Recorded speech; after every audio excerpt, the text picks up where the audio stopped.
the science of wear.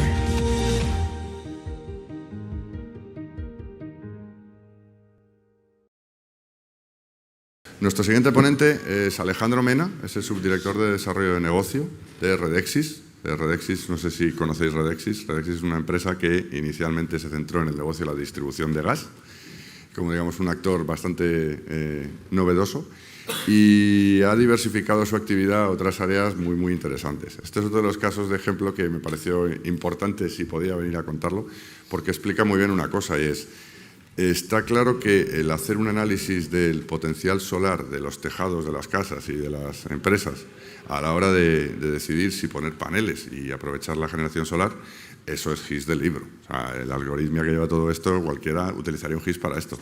Pero reutilizar esa capacidad para pasar a la acción, tomar decisiones y movilizar una fuerza comercial de forma ordenada para obtener, con el mínimo esfuerzo, el máximo rédito, yo creo que es lo que hace que el GIS realmente cobre un valor interesante dentro de una corporación como Redexis.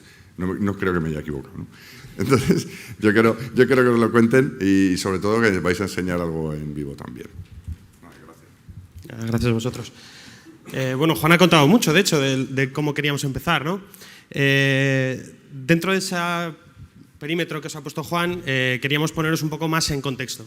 ¿Qué es Redexis? Pues Redexis es una compañía de infraestructuras energéticas, como ha dicho, que en su estrategia de diversificación buscaba entrar en nuevos negocios con el objetivo, pues al final de conseguir tener una diferenciación y de conseguir una estrategia de crecimiento, ¿no? Que nos diera pues eso que nos permitiría ser más sostenibles a medio y largo plazo. Tenemos presencia, está por ahí, en 11 comunidades autónomas, 32 provincias, más de 500 municipios. Y si tenemos que quedarnos con una cifra, pues Redexis distribuye más o menos el 10% del gas natural que se distribuye en este país, ¿no? Si queremos meternos más en cifras de empleo y de inversión, pues Redexis da empleo a unos 3.000 empleos directos e indirectos. Y por poner en cifras, ¿no? Pues el año 2018 tuvimos 170 millones de EBITDA y nuestro plan de inversiones a 10 años es de 1.300 millones, tanto en el desarrollo de infraestructuras como en desarrollar otros nuevos negocios, ¿no?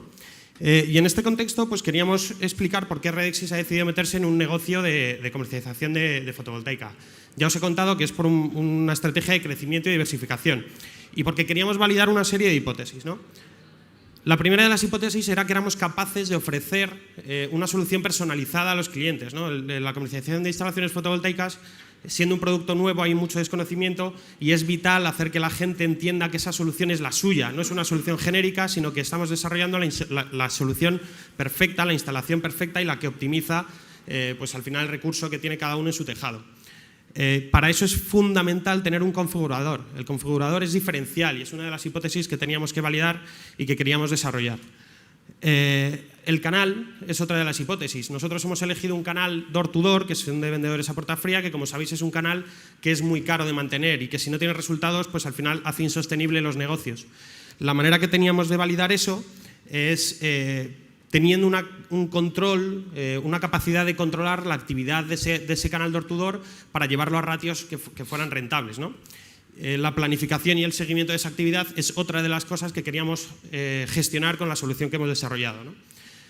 Es necesario también, porque como os comentaba, el producto es un producto muy nuevo y al meterlo en el mercado hay mucho desconocimiento. Es fundamental tener la confianza del cliente en Redexis y en su solución, por lo cual la robustez de esa solución y la capacidad que tuviera de ofrecer una solución que verdaderamente acertara en cuál es el óptimo de ese cliente, pues es muy importante. Y por último, la última hipótesis que necesitábamos validar era que con una metodología Lean íbamos a ser capaces de hacer un análisis y un seguimiento de ese proyecto que pudiera permitirnos en los cortos plazos de tiempo que teníamos pues lanzar una solución al mercado y pilotarla para ver si efectivamente funcionaba. Entonces, dentro de ese marco de hipótesis, nosotros acudimos a nuestros socios tecnológicos de Solusoft para que nos propusieran una solución, ¿no? Y ahora entraremos a comentar cómo ha sido esa solución. Bueno, Alejandro ha sido tremendamente rápido. Le he presionado tanto con el tiempo que... Sí, yo estoy de acuerdo contigo. Por eso también yo voy a ir rápido. Bueno, al final la solución trata de abordar los principales problemas que Alejandro ha estado comentando, ¿no? Entonces, básicamente, ¿cuál es el flujo de trabajo? Yo tengo que realizar un trabajo en mi oficina antes de lanzar a los comerciales a la calle, porque acabamos de decir que lanzar comerciales a la calle es muy caro, ¿no? Y de esa manera tenemos un objetivo muy concreto, que es que hay que intentar averiguar dónde hay un mayor potencial de conversión de contrato, dónde es mayor la propensión a contratar, ¿vale? Entonces, ¿cómo averiguo eso? Bueno, pues haciendo una precualificación de los tejados, ¿de acuerdo? Si sabemos cuáles son las características de los tejados, ¿no? Y lo podemos analizar, podemos saber dónde están aquellas viviendas que les está pegando el sol, pero bien fuerte, ¿no? Y obviar las viviendas donde no hay el grado de insolación adecuado, ¿vale? Para que la instalación sea rentable, ¿de acuerdo? Es un primer paso. Y el segundo paso es generar lotes con esas viviendas. Queremos dirigir a la fuerza de ventas, no vas a darle a un comercial basurilla y a otro que genere contratos y contratos como si aquello, ¿no?, fuera tremendamente sencillo. Una vez que hemos generado esos lotes, que es lo que es el plan de trabajo que tienen los comerciales que están en la calle, pues pasamos a campo, ¿vale? ¿Y qué es lo que ocurre? Pues que nuestro comercial lleva un tablet. ¿Está logueado? Pues mira, vamos a aprovechar, se lo paso para que lo vaya enganchando. El comercial lleva un tablet, ¿no? Entonces, en ese tablet hay una de las cosas que ocurren y es que toda la información que yo he preparado en la oficina ya está disponible para el comercial, ¿de acuerdo? Con lo cual el comercial es verdad que va a acudir a puerta fría, pero la puerta ya no está tan fría, ¿vale? Porque tiene cierta información sobre el grado de insolación, cuál es la propensión a contratar de esa vivienda, un estimado del consumo, ¿no?, etcétera, etcétera, etcétera. Tiene conocimiento de la vivienda a la que está llamando. Además, como es su herramienta de trabajo diario, y es por eso por lo que hemos tenido que cuidar tantísimo la interfaz de usuario, ¿no?, como es su herramienta de trabajo diario, se convierte en un sensor y eso nos permite recoger un montonazo de datos que a su vez nos permiten conocer el negocio. Y finalmente, pues como eso está recogiéndose en tiempo real y pasan los días y los días y los días, pues obviamente llega un momento en el que podemos recoger toda esa información y analizarla, ¿no? Entonces, básicamente ese va a ser el flujo de trabajo que ahora os va a enseñar Manuel. Hola a todos. Hola. Bueno, lo que voy a presentar es el flujo de información y los tratamientos que se han seguido para poder realizar este proyecto. Los datos que se han utilizado principalmente han sido los datos de catastro y LIDAR. Mediante el LIDAR se obtenían las variables físicas para catalogar, para caracterizar los tejados y desde catastro se identifican las viviendas unifamiliares y lo que realmente son las construcciones que son tejados, ¿de acuerdo?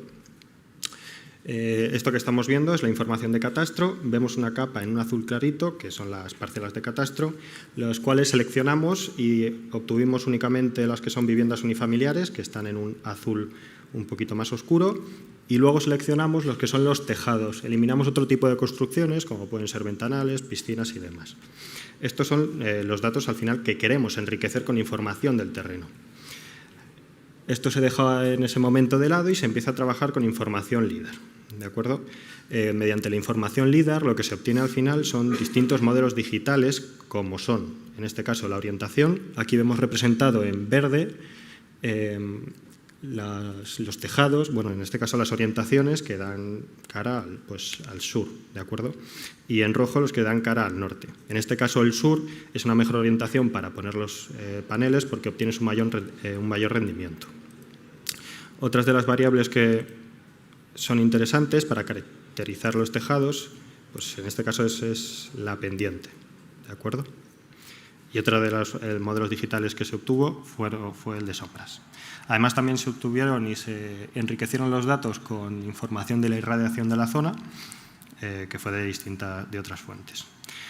En este punto teníamos clasificados de forma geométrica, por un lado, lo que son los tejados que queríamos atacar, que son los tejados unifamiliares, y por otro lado teníamos las características del terreno, las variables físicas. En ese momento lo que hicimos fue, sobre los datos de catastro, introducir todas esas variables, generando unas macrotablas, a partir de las cuales se empezaron a realizar una serie de selecciones y se fue filtrando esa información. Ahora mismo lo que estamos viendo es la anterior capa de catastro pero en amarillo, en este caso, se han seleccionado aquellas que tenían las condiciones mínimas para que instalar un panel solar fuese viable y realmente la propensión a contratar fuese medianamente alta. A partir de ahí, con esos datos que se habían generado y con otros datos de negocio, se realizó un score.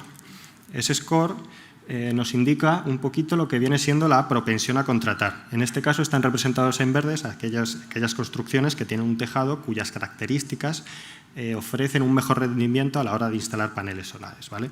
Y en rojo, pues otros tejados que no tienen esas características. Con todo este conjunto de datos, lo que se generó fueron los lotes, se lotificó, intentando generar lotes equipotentes para no dar a un comercial pues un lote que fuese mucho mejor que otro. No queremos pues crear ese tipo de diferencias en los comerciales. Y toda esta información, al final, lo que se hizo fue pues guardarlo en una base de datos que se pudiera acceder desde remoto y para que los usuarios, en este caso los comerciales, pues pudieran acceder a su información.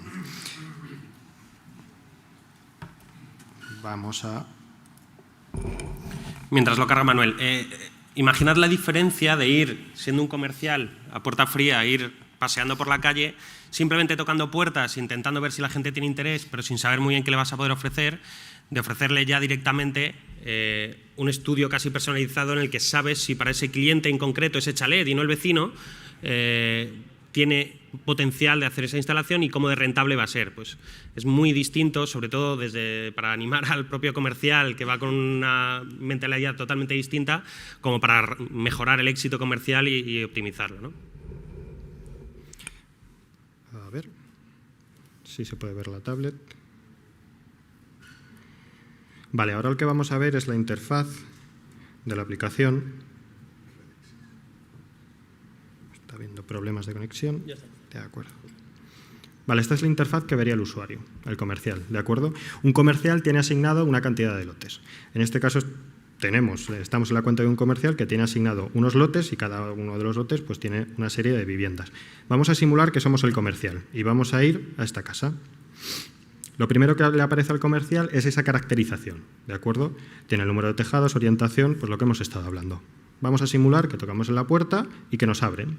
Lo que nos aparece ahora es una serie de preguntas que habría que realizar, en este caso, al cliente, al posible cliente, donde podremos, por ejemplo, introducir datos de facturas para poder hacer pues, una configuración más óptima, más detallada, y si no se dispone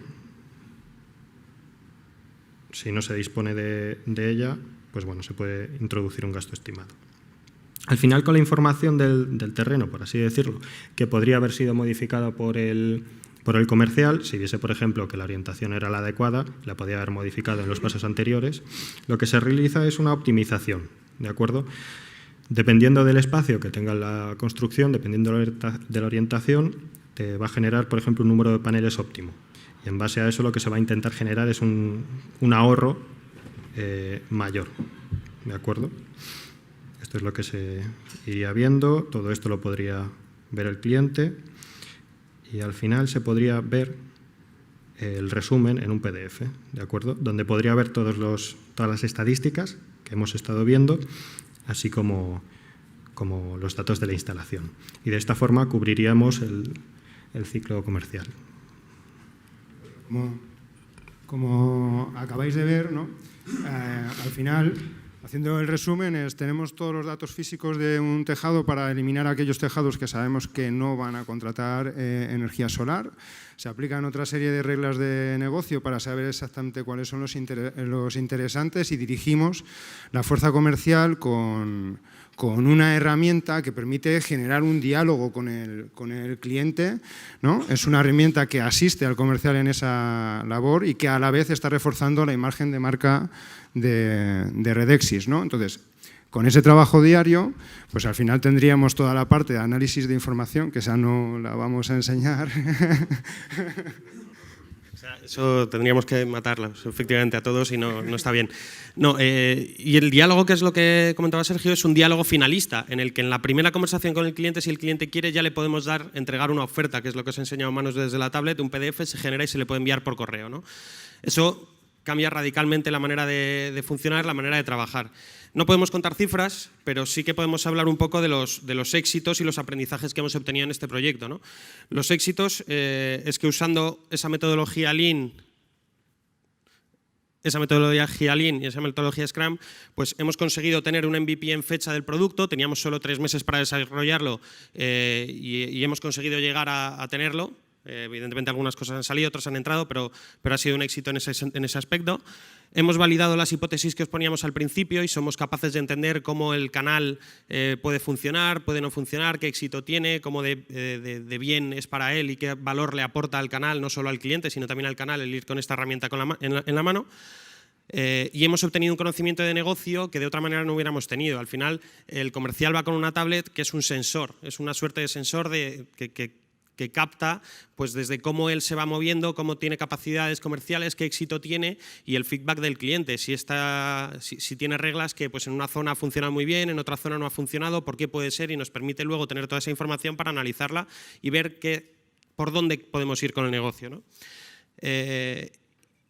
Y el aprendizaje, más allá del éxito, el aprendizaje para nosotros también ha sido un poco más cualitativo, ¿no? Y es la diferencia entre contar con un desarrollador de soluciones o contar con un socio tecnológico. Para nosotros Solusoft es un socio tecnológico que no simplemente desarrolla lo que nosotros le pedimos, sino que se involucra y es capaz de tener un conocimiento del negocio complementario al nuestro, nos da otras visiones, además es capaz de ayudarnos con la gestión del proyecto y llevarlo junto con nosotros y acompañarnos en ese camino, y además que conoce profundamente la tecnología, que nosotros no tenemos esas capacidades en Redexis dentro de la empresa, ¿no? Entonces, para nosotros eso nos ha permitido no desarrollar una solución, sino establecer una base tecnológica que nos permita crecer adelante en el negocio, ¿no? Y de hecho eso es lo que estamos haciendo. Los siguientes pasos para nosotros es que en 2020 es el año del despliegue del negocio fotovoltaico dentro de Redexis. Vamos a lanzar todo esto ya con todo el fuego que requiere. Vamos a intentar cumplir los objetivos que nos ha puesto el Consejo para poder llegar a esa diversificación que os contaba al principio. Y en 2020, pues nuestro objetivo al final, por no poner en cifras, pero nuestra intención es obtener un 15 o un 20% de la cuota del mercado de todas las instalaciones fotovoltaicas que se desplieguen en este país, ¿no? Y todo eso lo estamos consiguiendo gracias a la base tecnológica, a la plataforma que hemos desarrollado junto con ellos. Y no mucho más. Si tenéis alguna pregunta, una cuestión.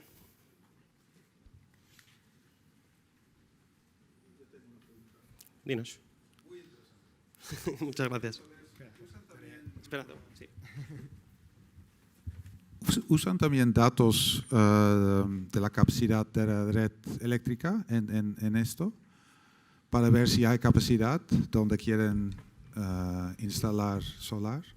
Pues no aún, pero sí que estamos dentro de la fase de expansión que estamos haciendo de esta solución, que al final estaba propuesta para cumplir un objetivo concreto, que es el de pilotaje y comprensión. Dentro del plan de despliegue tenemos intención de incorporar un montón de fuentes públicas y de fuentes que nos va a permitir afinar más, pues desde fuentes del consumo, renta, que el INE ha empezado a publicar hace no mucho, información de renta a nivel más capilar. Pues vamos a intentar ir desarrollando todo esto dentro de un modelo que no ya solo sea un modelo puramente del cálculo, sino que nos permita meter pues inteligencia artificial o cosas así, y nos permita, como dices tú, con la capacidad de red eléctrica si hay en una zona, pues descartar, oye, pues en esta zona no se puede hacer instalaciones ni pequeñas, ni medianas, ni grandes, ¿no? Pero sí, es uno de los objetivos que tenemos. La pregunta es, ¿estáis también, dentro de ese target de clientes, estáis también analizando la posibilidad de atacar a prosumidores con todo el tema del excedente de capacidad, volver a inyectarlo?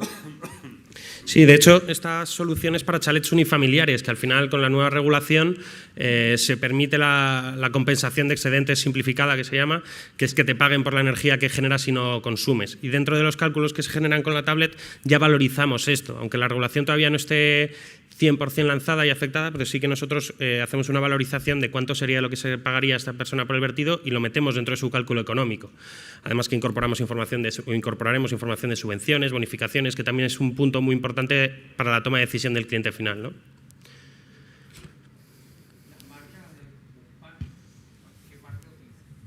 ¿Perdón? ¿La marca de los paneles? Pues es una de esas cosas que... Pues, a ver, realmente trabajamos con un abanico de proveedores, ¿no? Nosotros tenemos varios desde varios distribuidores de material y varios fabricantes que nos permiten en cada momento escoger el panel óptimo para cada persona. Realmente no hay mucha diferencia entre los paneles, es mucho más la diferencia que hay en el inversor. El inversor es el aparato que hay en una instalación que transforma la corriente continua que generan los paneles a corriente alterna, que es la que puedes usar en tu casa, ¿no? Ahí esa es la pieza más clave, el cerebro de la instalación es ese inversor, y ahí sí que tenemos varias alternativas que depende de la necesidad que tenga cada cliente, usamos uno u otro. En cuanto a paneles, al final tenemos 2 o 3 marcas que son las que utilizamos por criterios de stock, de precio, y no hay muchísima diferenciación.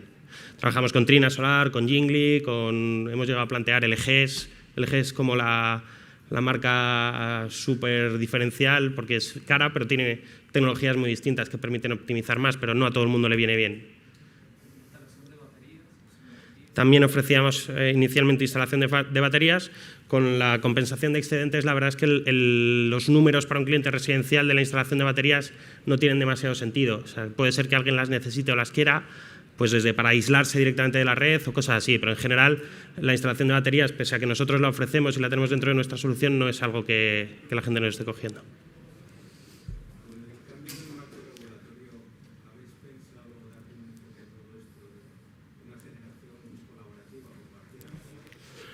Pues sí, es uno de nuestros planes, ¿no? Eso ya estamos mirando más a medio y largo plazo y efectivamente sí.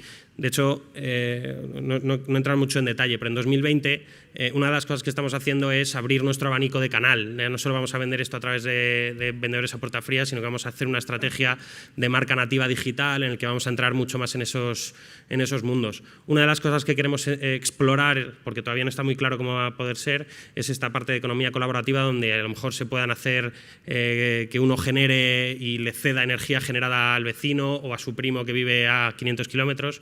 Todo eso es una cosa que hay que entender cómo está el mercado y qué acogida va a tener para decidir si vamos por esa vía de desarrollar una solución en ese sentido. Y también habrá que ver cómo el marco regulatorio nos lo va favoreciendo o limitando, que en el pasado hemos visto cómo solía haber más limitación que favorecerlo, ¿no? Si nadie tiene más, Juan. Estarás por aquí todavía un rato, ¿no? Sí. Muchísimas gracias, Alejandro. Bueno, gracias a vosotros. The Science of Where.